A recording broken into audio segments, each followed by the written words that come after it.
अस्सलाम वालेकुम। की हाल चाल है वीरां दा भरावां दा।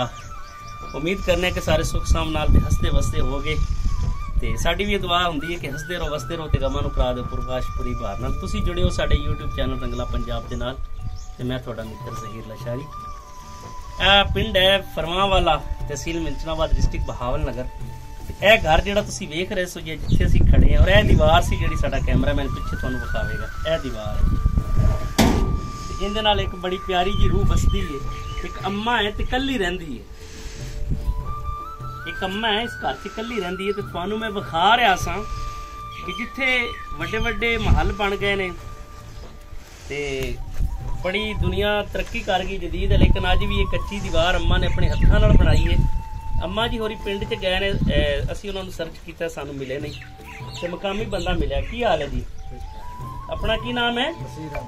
नसीर अहमद साहब। इत्थे अम्मा जी होरी कल्ले ही रहिंदे ने ते इह उन्हां दा घर है। बच्चे बुच्चे कोई नहीं ते अच्छा बच्चे हैगे ही नहीं या की मतलब? तामत बहुत उन्हें कितना अरसा होया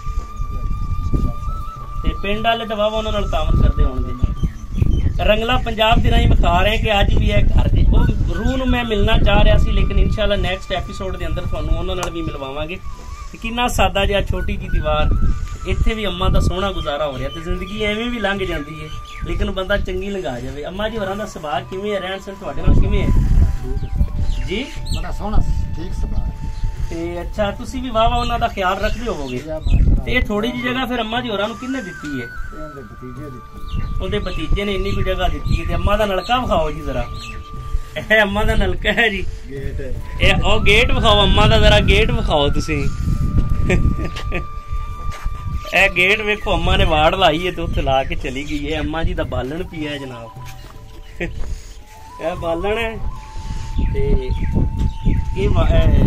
ਇਹ ਇੱਕ ਤਰ੍ਹਾਂ ਦਾ ਦਰਵਾਜ਼ਾ ਹੈ ਤੇ ਇਹ ਨਲਕਾ ਹੈ। ਇੱਥੇ ਅੰਮਾ ਰਹਿੰਦੀ ਹੈ ਤੇ ਨੈਕਸਟ ਪ੍ਰੋਗਰਾਮ 'ਚ ਇਨਸ਼ਾਅੱਲਾ ਤੁਹਾਨੂੰ ਅੰਮਾ ਨਾਲ ਵੀ ਮਿਲਵਾਵਾਂਗੇ।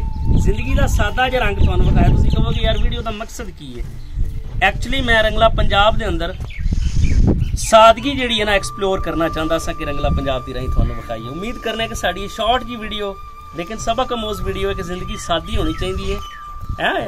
मोहब्बत उन दिनों की बात है फराज जब मकान कच्चे और लोग सच्चे थे। ये सच्चे लोगों के कच्चे मकान ਤੁਹਾਨੂੰ ਵਿਖਾएंगे। नवी वीडियो नाल फिर थोड़ी खिदमत 'ਚ हाजिर होवांगे। बहुत शुक्रिया जी, तुसीं टाइम दिता। तुहाडा सटारा बरकत।